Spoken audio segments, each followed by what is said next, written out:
nor another tortoise visit here. Aloe Vera Day. They've erased one. March here was working on the second. She's having some of my pellets, my homemade pellets. Sometimes they're not fans for it, so maybe it's because my pellets aren't full of molasses like other brands. But they're coming around to it.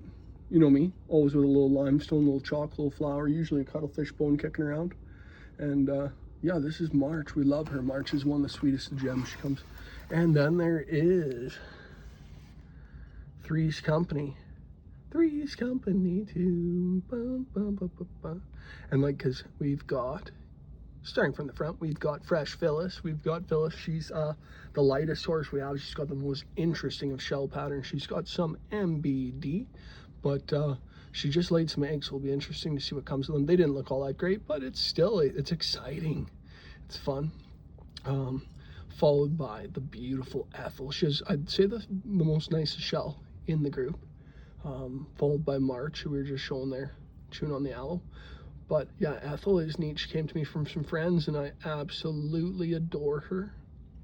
And then in the back there, we got Mac, and he could use a little more beak work, and then he will be a handsome boy. But we love him. He's got another smooth shell, and he's got that traditional Herman's, Eastern Herman's pattern. And I'm looking forward to what he does with these gals. And every few months, I'll probably switch him and Scooter around so that they both run through the ladies in their own pace, in their own right. And Big Jan, tired, hard work, doing absolutely nothing all day long.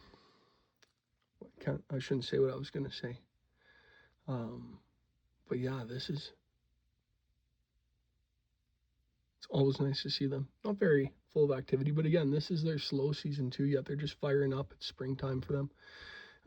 Is what I'm trying to simulate with the lighting, because we are stuck in a little bit of winter here. I was just too nervous to hibernate them for any more than 5 months. But next year I'm going to do 6 full months, and it's going to be beautiful. It's going to be amazing. It's going to all my systems just keep getting better. Like, it just gets easier. And the food gets better, the substrate. I usually, like, I used to never change substrate. I just mix in new stuff and use them for potting and throw some in the garden.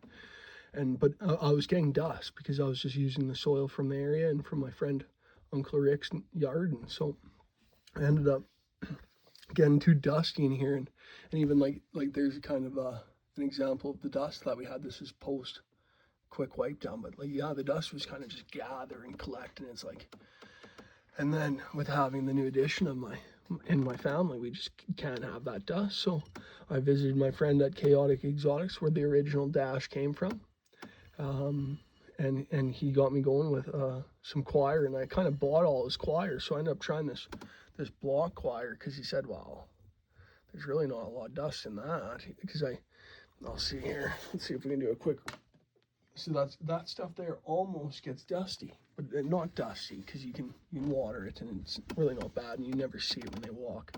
Because the soil that I had, you could see dust coming up when they walked if I didn't water it down properly. So this is, for right now, this is the best I can offer. And I know I like going with natural tourist keepers and showing the world that nature can provide, and this is a form that nature provides. This is coir husk just ran through the grinder, the mixer, I imagine, during the food process when they take the actual coconut that we eat. And this is a byproduct, and so instead of it ending up in a landfill, it's purchased as a Reptile product, which is like, it's honestly an awesome media, as a substrate media, whatever you want to call it, because it doesn't seem to stink, it doesn't rot, it absorbs their pee pretty good. It really overall works good, decent bang for buck, because I like it nice and deep. Like, these are foot tall walls. And yeah, these are 1 foot walls, and so if I can have it up at least halfway, then that's almost 6 inches.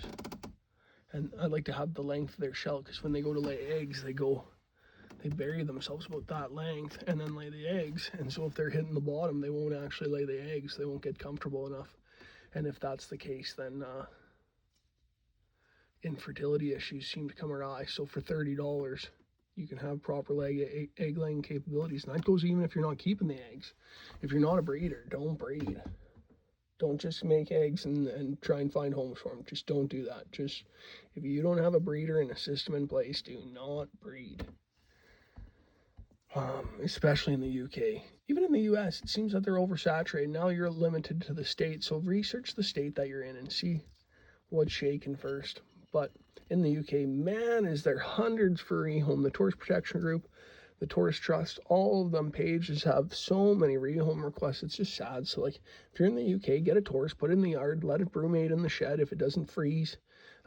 If it is a freezing shed, then find somewhere that doesn't freeze. Like, insulate a dog box and put it inside of your garage or something. But like, yeah, like they're almost like ornaments in the UK because everything just grows there so easy. And feed weeds year round. You dry out a bundle of weeds if you got extra after you go picking in the meadow. And like, for one tortoise, like, it's crazy how simple it could be. I wish I created more content when I had just one tortoise, because I had like 5 years of food for one tortoise, and that's why I was like, well, I'll get a few more tortoises. And so now I've probably got, I don't know, 10 years of food for all these 10 tortoises. If something ever happened to me, we don't have to worry about feeding them. We're not paying for it because I've got her figured. But yeah, it's oh, see, I was talking about maple bugs earlier. These darn buggers, I hate. We gotta get a tool here. We need a tool. What are we using? What in tarnation? We'll use this tool. Let's do it. Alright, on this episode of Bug Hunters and Removing Varmint, did we get him? We got him. You're in there, bucko. Enjoy. Like, I like bugs. Like, I like ladybugs and I like bees and stuff, and I save bees. I've maybe got a video or a short or something of I like saving bees, but I don't want no maple bugs in my house, so I'm sorry if that offended you, me doing my little maple bug hunt there. So that's tough bananas if that offends you, because I'm sick of them being in here and they flying around and they poops. They make little poops, little droplets. So no, not today, Charlie.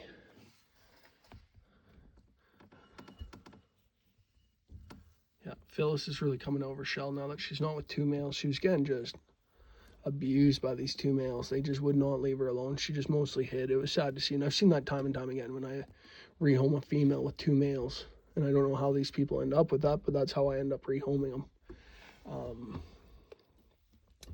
Or like, even one-on-one that's not a way to live. So here I've got one male to three females, and it seems to be pretty harmonious. So I'm hoping that Mac here increases my fertility. And yeah, I sure like him. Like, look at how smooth and draping his shell is. He's easy to like. But I gotta work on his beak more, so maybe I'll take a video of that. Look at March, she's got some scales that have shedded on the sides of her cheeks. Those are fresh scales coming in. That's kind of neat to see. Let's take a little extra look at her. Those beautiful. Maybe they're not fresh, maybe they're dying off. Maybe I'm wrong, but they sure look bright. Oops, you can't see. I'm sorry. Yeah, she's easy to love. This is March. She feels really heavy, and I'm hoping that has a good sign. If she would produce, that would be her first year producing, and she is beautiful. She feels really heavy right now, which is odd for coming out of brumation. So we're just going to keep on spoiling them with some fresh, well, not fresh, some nice dried foods that I made. And this is going to be the best year yet. This is only the beginning of content creation. Maybe I'll get better at editing. I doubt it, but here we are. Thanks for tuning in. Natural Tortoise Keepers.